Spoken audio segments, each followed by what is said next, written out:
Je te présente le quartier le plus pauvre d'une petite ville britannique. Je m'appelle Erin et voici mon histoire. Tout a commencé il y a 15 ans, quand j'étais bébé et que je vivais dans un orphelinat. Ma mère est décédée et personne ne savait qui était mon père. Je n'avais pas de grands espoirs pour mon avenir. Mais un jour, un gars appelé Vinny est venu à l'orphelinat et a dit qu'il était mon père. Erin, tu es prête à devenir ma famille? Bien sûr, j'étais aux anges. Vinny a signé tous les papiers et bientôt, j'ai emménagé dans ma nouvelle maison. Il s'est avéré que quand Vinny disait « famille », il parlait d'un gars sévère appelé Ash et d'une pipelette nommée Tomo. C'étaient les meilleurs amis de mon père.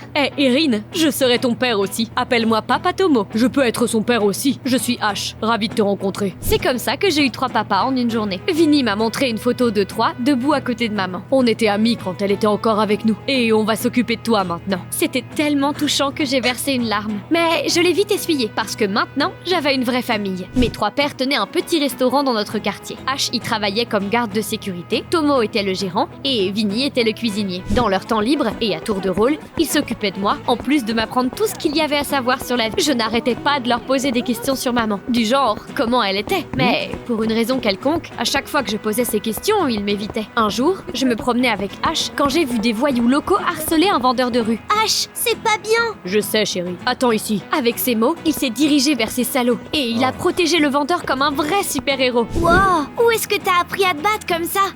J'étais un hooligan avant et j'aimais me battre. Mais je ne le faisais que pour protéger les faibles. C'était génial. J'admirais la bravoure de Ash. Un jour, je suis allée me promener avec Papa Tomo. On se promenait dans un centre commercial quand on a vu une pauvre femme assise par terre demander de la monnaie aux passants. Tous les riches passaient sans même la regarder. Je me sentais désolée pour cette femme. Tomo, on peut lui donner un peu d'argent? J'adorerais, chérie, mais je n'ai pas pris d'argent avec moi. Quelle déception. Mais Papa Tomo m'a fait un clin d'œil. Ne t'inquiète pas, j'ai une idée. Tomo est allé dans la foule et il s'est dirigé vers un homme riche. Il s'est heurté à lui et il a vite sorti son portefeuille de sa poche. Le gars riche a continué à marcher. Tomo l'a rattrapé et il lui a rendu son portefeuille. Monsieur, vous avez laissé tomber ça. Oh, merci. Prenez ceci. Il a sorti des billets de son portefeuille et il les a donnés à Tomo. Après ça, on est parti voir la pauvre femme et on lui a donné de l'argent. Waouh!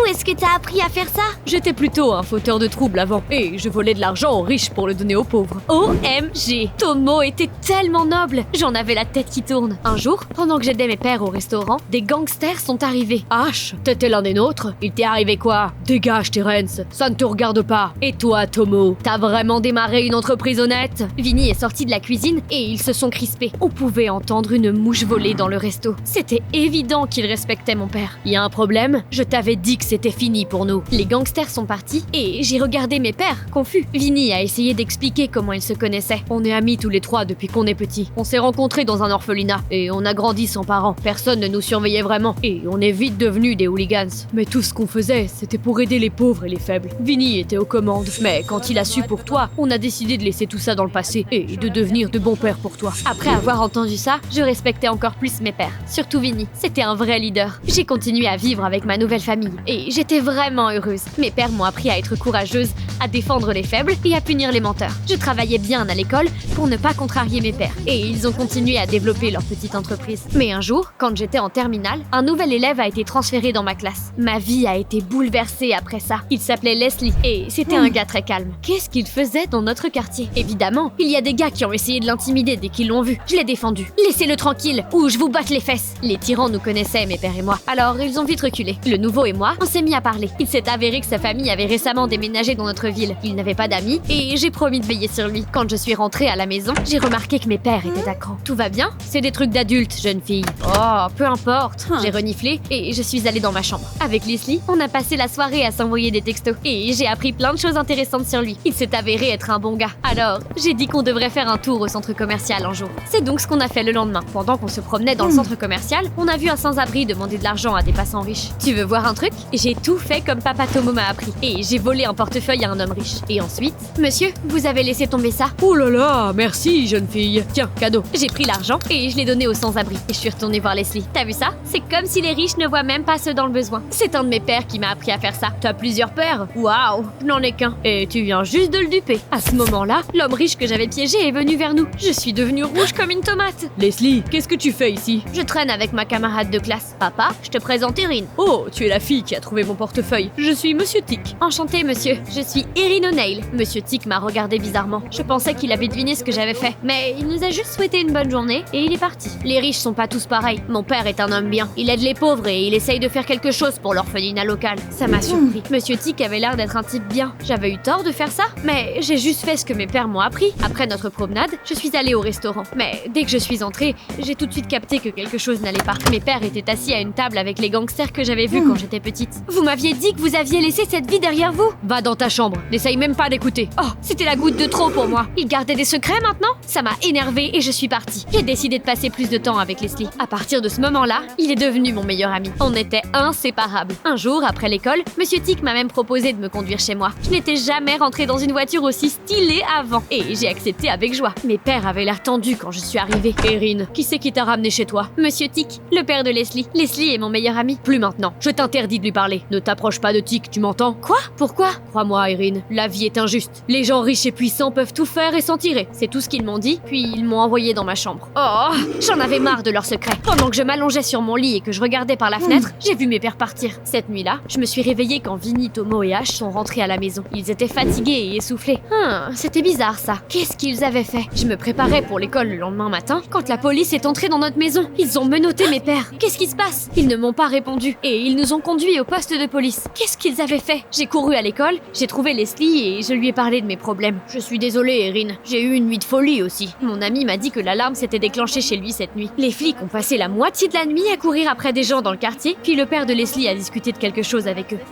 Mon instinct me disait que tout ce qui se passait était lié. Leslie, on doit aller au fond des choses. On a sauté les cours et on est allé voir le père de Leslie. Monsieur Tick m'a dit quelque chose qui m'a fait voir Vinny, Tomo et Ash sous un jour différent. Selon Monsieur Tick, ils avaient désactivé le système d'alarme et ils étaient entrés par effraction dans sa maison. Après ça, ils l'avaient attaqué et volé. Monsieur Tick avait appelé la police, mais ils se sont enfuis. La police les a retrouvés, les a arrêtés le lendemain matin. Non, mes pères n'auraient jamais fait ça. Monsieur Tick a soupiré et il m'a pris la main. Erin, Vinny t'a menti. Ce n'est pas ton vrai père. Comment tu sais ça? Parce que ton vrai père, c'est moi. Tu ne sais pas quoi dire? Alors imagine un peu comment j'étais choquée, moi. C'est vrai, je peux même te le prouver. Avec ces mots, il m'a montré plusieurs photos. J'ai vu ma mère, le jeune Monsieur Tick et un bébé dans ses bras. C'était moi. On était ensemble quand tu es né. À l'époque, j'étais déjà mariée et je venais d'avoir Leslie. Mes parents étaient stricts et ils m'ont interdit de rester en contact avec ta mère ou de te reconnaître comme ma fille. Ils ont insisté pour que je quitte le pays avec ma famille. Mais je ne t'ai jamais oublié et j'ai toujours su qu'un jour on se reverrait. J'ai eu les larmes aux yeux. J'ai serré Monsieur Tick dans mes bras et j'ai pleuré comme un bébé. Maintenant, j'avais un père et un frère. Mais quelque chose m'embêtait toujours et je me suis dirigée vers le poste de police. Les flics m'ont laissé parler à Vinny, Tomo et Ash. Il s'est passé quoi cette nuit-là? On voulait entrer dans la maison de Tick et trouver des preuves qu'il était un criminel. Mais l'alarme a sonné et on a dû partir. Je ne croyais pas, Tomo. Ce n'est pas ce que Monsieur Tick m'avait dit. C'est mon vrai père et il n'osait plus me mentir. Ils ont évité mon regard et j'ai réalisé qu'ils étaient au courant de la vérité. Vous m'avez menti toute ma vie. Je suis rentrée chez moi et j'ai pleuré toute la nuit. Mes faux pères m'avaient tellement énervée. Ce n'était pas du tout de bonnes personnes en fait. Le lendemain matin, j'ai été réveillée par un coup à la porte. Il y avait une femme debout sur le porche. Tu es Erin? Je viens des services sociaux. Oui, c'est moi. Il se passe quoi? Tes tuteurs sont en prison, donc tu dois retourner à l'orphelinat. Quoi? Mais je ne veux pas ça, moi. Tu n'as pas vraiment le choix, à vrai dire. Prépare tes affaires, je t'attendrai dans la voiture. C'était un cauchemar devenu réalité. J'ai essayé de m'enfuir, mais la femme m'a attrapée et m'a traînée jusqu'à la voiture. Laissez-la partir. Je me suis retournée et j'ai vu Monsieur Tick. Il est venu vers nous et il a montré des documents à l'assistante sociale. Je suis le père d'Erin et elle va rester avec moi à partir de maintenant. La femme a dû me laisser partir. Quelques minutes plus tard, j'étais déjà dans ma nouvelle maison. J'étais au 7e ciel. Personne ne me ramènerait à l'orphelinat. Mais je me méfiais de ma nouvelle famille. Et s'ils voulaient que je disparaisse? Mais quelques jours plus tard, j'ai réalisé que je m'inquiétais pour rien. Leslie était un frère merveilleux et la femme de Monsieur Tick s'est avérée très gentille. Monsieur Tick lui-même était incroyablement généreux. Il m'a inondé de cadeaux coûteux. J'avais l'impression de planer et je pensais de moins en moins à Vinny, Tomo et Ash. Mais ça n'a pas duré. Un jour, j'ai entendu Monsieur Tick parler au maire. Je peux enfin acheter cet orphelinat dégoûtant et construire un centre commercial à sa place. Merci d'avoir falsifié les documents, monsieur le maire. Je vous suis redevable. Vous êtes le bienvenu. Il y a aussi cet hôpital. Il pourrait être démoli également. Parfait. Nous allons rouler dans l'argent. Je n'arrivais pas à le croire. C'était pour ça que Monsieur Tick était aussi riche. Les enfants de l'orphelinat allaient finir dans la rue. Et cet hôpital était le seul endroit où les pauvres gens du coin pouvaient obtenir de l'aide médicale médical. Il fallait faire quelque chose. J'ai couru au poste de police pour parler à mes pères. Ce tic a largué ta mère et est parti. Elle est décédée peu de temps après. Et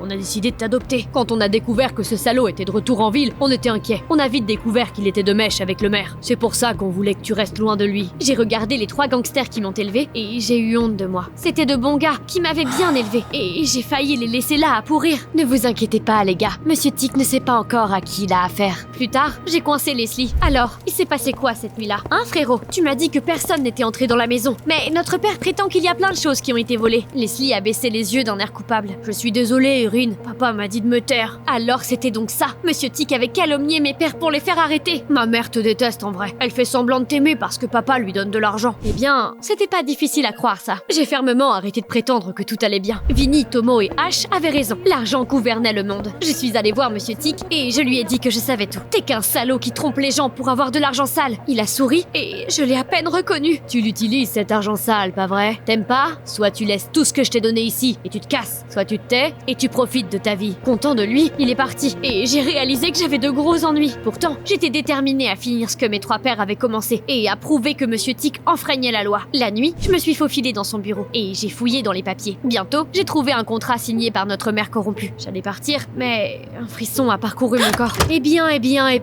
je savais que tu ferais quelque chose comme ça. Rends-moi ces papiers. Dans tes rêves, je suis sortie du bureau. Monsieur Tic m'a suivi. Il était plus rapide que moi, mais lui, il n'avait jamais fui les flics dans les bidonvilles. Alors que moi, si. Je suis sortie par la fenêtre, j'ai sauté par-dessus la clôture et je ne me suis pas arrêtée avant d'arriver au poste de police. J'ai trouvé le chef de la police et j'ai mis la preuve de la culpabilité de Monsieur Tic sur la table. C'est du sérieux? Attends ici, je dois passer un coup de fil. Dans mon imagination, je disais déjà la vérité aux journalistes sur Monsieur Tic. Mais ensuite, le chef de la police est revenu avec Tic lui-même et m'a attrapé par le bras. Tu es en état d'arrestation, jeune fille. Cette fille a fait semblant d'être ma fille pour voler nos bijoux de famille. Quoi? Il ment? Tu vas passer la nuit derrière les barreaux. On décidera quoi faire de toi demain matin. C'est là que j'ai réalisé mon erreur. Monsieur Tic était probablement un bon ami du chef de la police. C'est pour ça que celui-ci le couvrait. Vinny, Tomo et Ash avaient raison. Vous me manquez. Erin, c'est toi? J'ai entendu une voix derrière le mur. Il s'est avéré que mes 3 pères étaient dans la cellule à côté de la mienne. Qu'est-ce que tu fais ici? Je leur ai dit tout ce qui s'était passé et je leur ai demandé pardon pour avoir pensé qu'ils étaient des menteurs. Ne t'inquiète pas, gamine. On sera toujours là pour toi. Dès qu'on sera libre, on redeviendra une famille. Ouais, carrément. On a parlé toute la nuit et ils ont tout fait pour me remonter le moral. Même s'ils avaient des ennuis aussi. Le lendemain matin, le chef de la police est venu dans ma cellule. Tu peux partir. Quelqu'un a payé ta caution.